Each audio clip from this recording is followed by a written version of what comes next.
Welcome to Igbo History TV. This is Chisonna Tugo. If this is the first time you are coming across this channel, please help us by subscribing to this channel. Turn on the notification icon for more updates.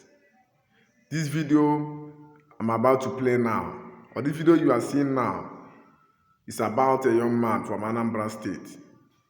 This guy is just 20 years. He's a female underwear hunting syndicate. The guy is also a flutist, that is an Igbo Ojaboy, a local flute player. He was caught by Anambra State Police, Anambra State vigilante. He was caught while trying to steal one of one girl's underwear. He was caught, and he confessed that they were being sent by some ritualists to go and steal those stores for ritual. A young boy like this. I want you to watch the video and tell us your mind about this video. Please don't forget to share this video. If you come across this video, please don't forget to share it, comment, and then turn on your notification icon for more updates. Thank you very much. Onye ebe onye ugbo kedu ihe na-arụ? ana m egbu ọja na-ezu ori.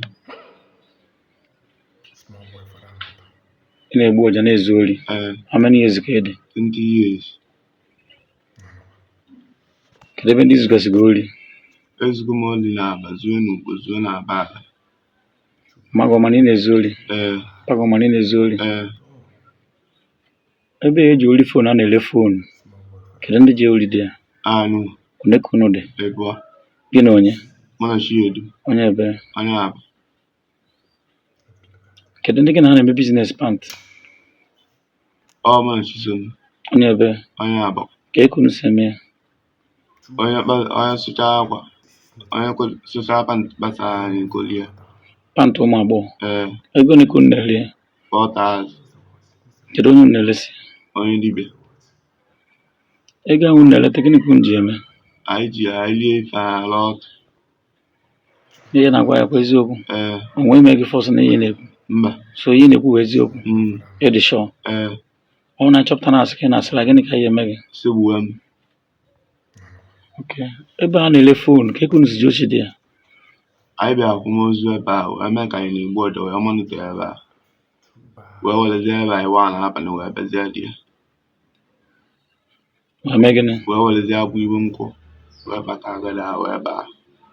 Unu kpọọ gịnị ka unu wee dị ya? Wee kpọọ otocha fonu ma pawa bank ma MP ma ego wee were ego. Okay. Ihe na-agwa ya kwa eziokwu? So n'ụlọ na-abụji ori dị ya?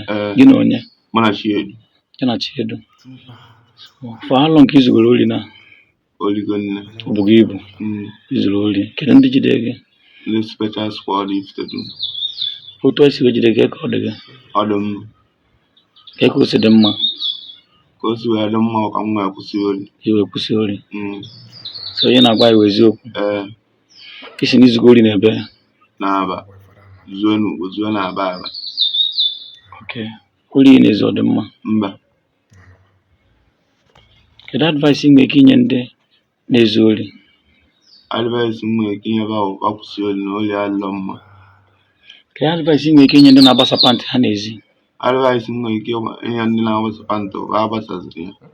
Ọ na-akpasazi ya n'ime na a na-ekozi pantị mmadụ kịta. Kedu ndị na-eko pantị mmadụ? Anyị nwa. Okwu na-ele ofu pantị 4,000. Unu na-elesi onye dibia? O ji agwọ ọgwụ? Oke isi na ị na-egbu ọja na-ezu ori na-eko pantị ụmụ agbọghọ na-ele? Ọsọ pantị ụmụ agbọghọ ka unu na-eko? Unu na-eko nke ụmụ nwoke? Unu na-eko bọsas? Mba. Isi na gị na onye na-ezu ori ya? Mụ na Chisom na-ezu ori pantị? Gị na onye na-ejekwa n'ori shọpụ ịkpaka shọpụ? Chiedu.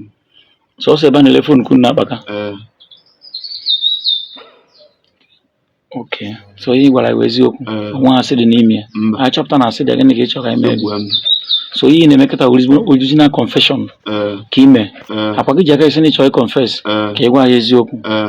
So ihe gwara ịkọta iwe eziokwu? Onwe ime gị force? Onwe isi gị kwuo ihe na-ekwu? Akwa ime ka ị gwara ya?